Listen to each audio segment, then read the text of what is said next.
अस्सलाम वालेकुम। Movies move के साथ मैं हूं समन बाजवा। सबसे पहले आपको खुशामदीद कहेंगे। आज जिस फिल्म के बारे में हम बात करने जा रहे हैं वो है ग्लास ऑनियन। ये एक अमरीकी पुरस्कार थ्रिलर फिल्म है जिसमें आप एक कत्ल की तफ्तीश के बारे में जानेंगे। इस फिल्म में चंद दोस्त एक प्राइवेट आइलैंड पे जाते हैं, हर साल रीयूनियन करते हैं जिसमें वो एक गेम खेलते हैं जिसमें एक बंदा मरता है और फिर वो सब मिलकर तलाश करते हैं कि कातिल कौन है।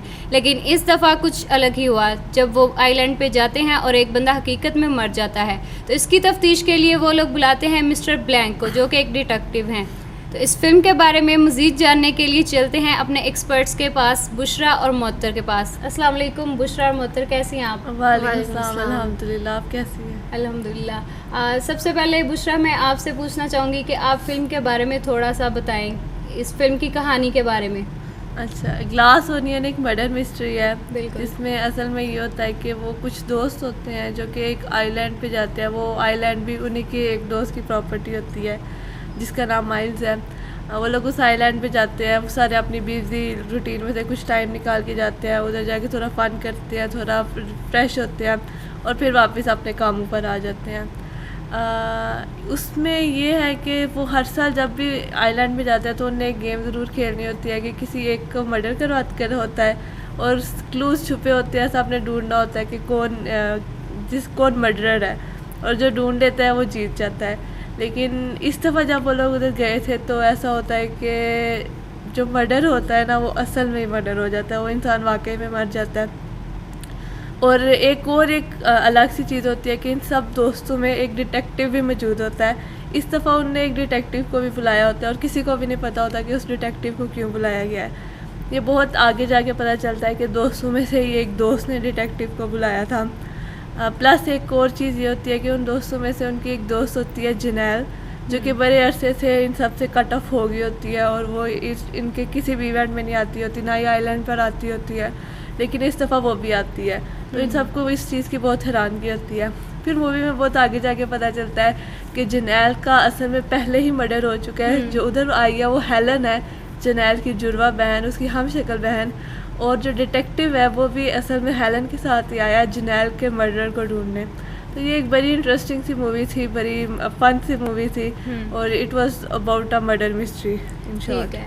मोहत्तर, आप बताएं अपने फिल्म के इब्तिदाई तासुरात के बारे में। आपको क्या लगा, कैसा महसूस किया आपने? जैसे अभी इसने बोला ना कि बड़ी अमेजिंग और फन सी मूवी थी, तो शुरू जब होती है फिल्म तो मुझे भी ये लगा कि अच्छा दोस्तों का एक रीयूनियन है, एक ना लाइट सी रीयूनियन वाली मूवी होगी, दोस्तों का हंसी मजाक हल्ला गुल्ला होगा और ना लाइट सी मूवी है, फन वाली मूवी है। लेकिन बाद में पता चला कि अच्छा ये बिल्कुल उसके ऑपोजिट है और ये एक मर्डर मिस्ट्री है और थ्रिलर है, सस्पेंस है। तो काफ़ी ना ये एक स्ट्रेंज था कि बिल्कुल ही उलट गया था। मेरे इब्तिदाई तासरात कुछ और थे और मूवी एंड पे कुछ और निकली थी। इवन पता है जब वो स्टार्ट भी हुई थी और उन लोगों को आइलैंड पे आने के लिए इनविटेशन भेजी गई थी और वो डिफरेंट सी इनविटेशन थी, वो बड़े मजे की। उन लोगों ने एक गेम सॉल्व करनी थी और अंदर से इनविटेशन कार्ड निकले थे। वो पजल्स बॉक्स देख के सबको ये लगा था कि ये एक गेम ही होगी, वो वहाँ जाके भी गेम से खेलेंगे। थिंग मुझे बहुत अच्छी लगी थी वो जो पजल उन्होंने कंप्लीट की थी, फिर अंदर से इनविटेशन कार्ड निकले थे। हाँ ठीक है। तो बुशरा, आप इस फिल्म के प्लॉट ट्विस्ट के बारे में बताएं। इसका प्लॉट ट्विस्ट तो मैंने स्टार्ट में ही बता दिया है कि इनकी दोस्त थी जनेल, जिसका असल में जनेल का ये था कि जनेल और माइल्स, ठीक है, जो माइल्स है वो दोस्त है जिसने इन सबको आइलैंड पे इनवाइट किया था। अब जनेल और माइल्स थे ना एक बिजनेस एम्पायर खड़ा किया था एक साथ काम करके, जिसमें मेन जो आइडिया था ना वो जनेल का था। लेकिन आहिस्ता आहिस्ता माइल्स ने उसके पीठ पीछे काम करना स्टार्ट कर दिया। उसने ऐसे ऑयल बनाना स्टार्ट कर दिया कि जिसके बारे में जनेल को पता था कि ये इन्वायरमेंट के लिए अच्छे नहीं होंगे, तो वो उसको रोकना चाहती थी और वो नहीं था रुक रहा। उसको पता था कि इस चीज़ से उसको बहुत ज़्यादा क्या कह सकते हैं, उसका बिज़नेस बहुत ज़्यादा डेवलप हो जाएगा। तो माइल्स ने ये किया कि उसने जनेल को अपने एम्पायर से बिल्कुल ख़त्म कर दिया, उसको धोखा दिया और उसने सारी दुनिया को भी ये बताया कि जो बिज़नेस आइडिया था असल में मेरा था, हालांकि वो बिज़नेस आइडिया जनेल का था। लेकिन जब जनेल के पास इतने सबूत इकट्ठे हो गए कि वो माइल्स के खिलाफ जा सकती थी, वो कोर्ट पे जा सकती थी, केस लड़ सकती थी, तो अपने आप को बचाने के लिए माइल्स ने जनेल का कत्ल कर दिया।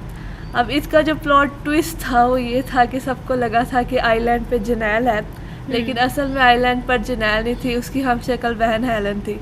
तो ये उसका प्लॉट ट्विस्ट बहुत अच्छा था। हालांकि मैंने शुरू में कहीं भी नहीं था सोचा कुछ ऐसा होगा, जब पता चला कि वो हेलन है और हेलन ही डिटेक्टिव को भी लेकर आई है, तो वो मूवी वहाँ से मूवी बहुत ज़्यादा इंटरेस्टिंग हो गई थी।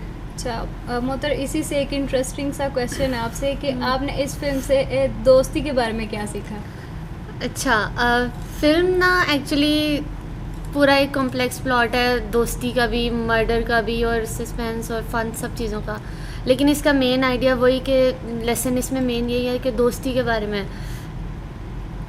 हम इसको काफ़ी अपनी रियल लाइफ के साथ रिलेट कर सकते हैं, और ये देखने वालों के लिए काफ़ी एक लेसन है कि जो दोस्त आपको लगता है कि आपके बहुत करीब हैं, लाइक जैसे ये पूरा फ्रेंड ग्रुप था, ये इतने एक दूसरे के क्लोज थे कि ये वेकेशंस पे हर साल साथ मिलते थे, और कॉलेज से एक साथ थे और एक दूसरे से मिलते थे, एक जगह पर इकट्ठे होकर आपस में इंटरेक्शन करते थे और एक ना फन टाइम साथ गुजारते थे।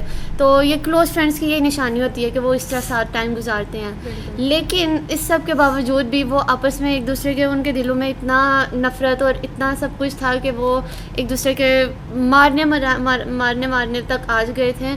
तो हमें नहीं पता चलता, ये रियल लाइफ में भी ऐसे ही होता है कि जो लोग हमारे बहुत करीब भी होते हैं, हमें लग रहा होता है बहुत अच्छे हैं हमारे साथ, हमें हमारे दिल को भी अच्छे लग रहे होते हैं, हमारा उनके साथ एक अच्छा ना इंटरेक्शन होता है, हमें लगता है कि हमारा उनके साथ क्लिक हो गए हैं हम।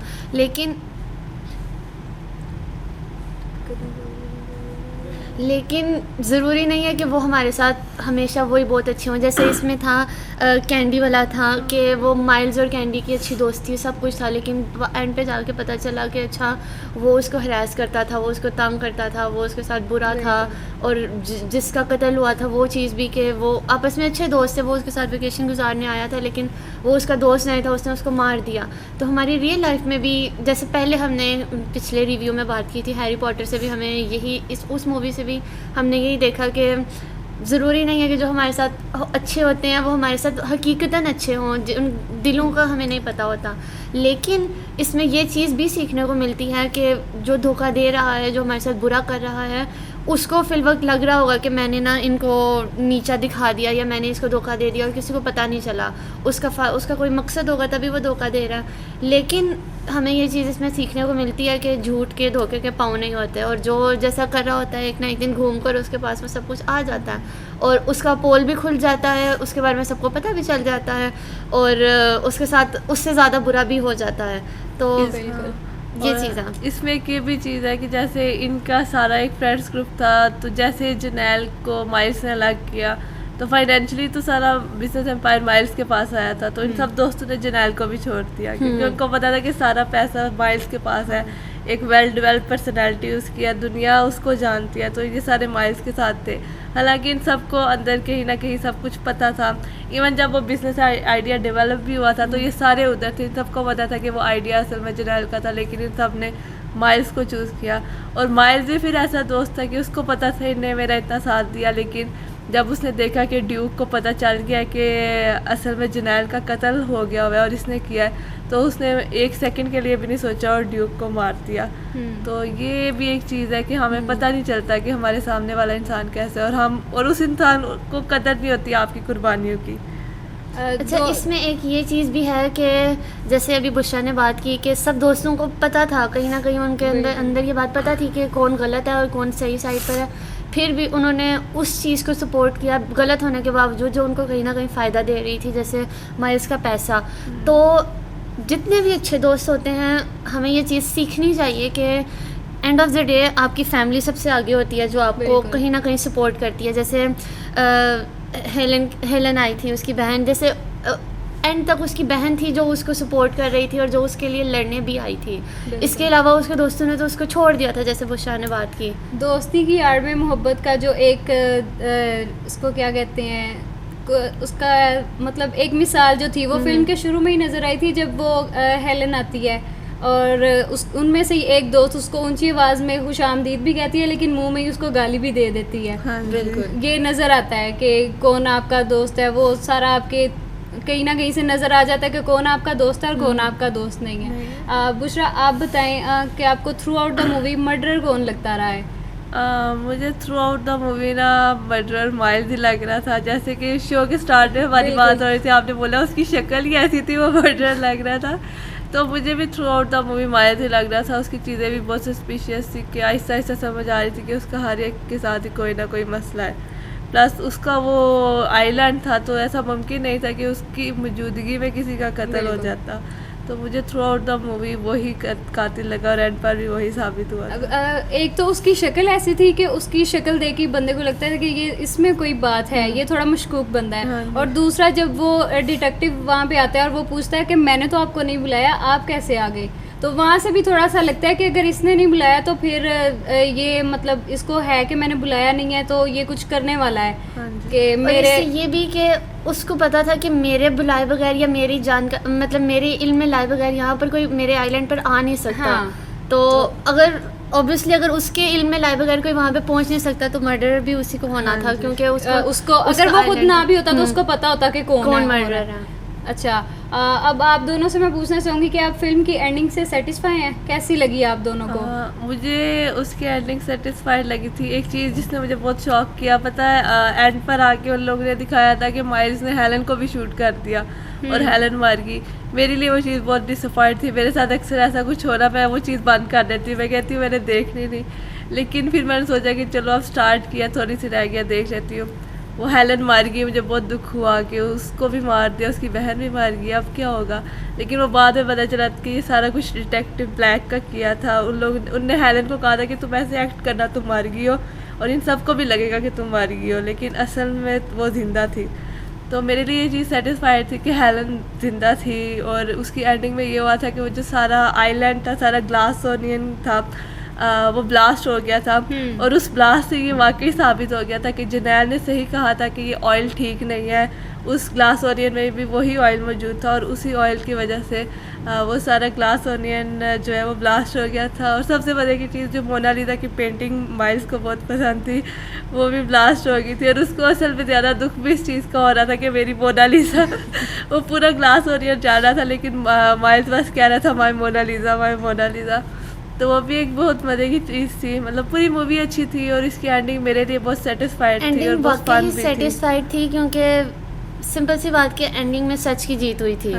तो सच की जीत हुई थी, हर उस बंदे के लिए वो एंडिंग सेटिस्फाइड होगी जिसने कहीं ना कहीं जिस पर झूठे इल्ज़ाम लगे हों या जिसको धोखा मिला हो, उसके लिए वो एंडिंग सेटिस्फाइड थी क्योंकि सच की जीत हुई थी एंड पे।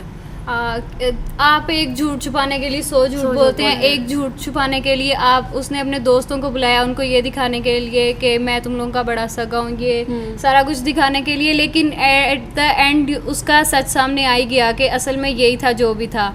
तो हकीकत सामने आई जाती है, आप कुछ भी करें। ये था आज का शो। हमारे एक्सपर्ट से इजाज़त लेंगे। आप दोनों का टाइम का बहुत शुक्रिया, थैंक यू। अगली एपिसोड में मिलते हैं अपने एक्सपर्ट्स के साथ। तो तब तक के लिए हमें दीजिए इजाज़त। अल्लाह हाफिज़। देखते रहिए मूवीज़ मूव समन बाजवा के साथ।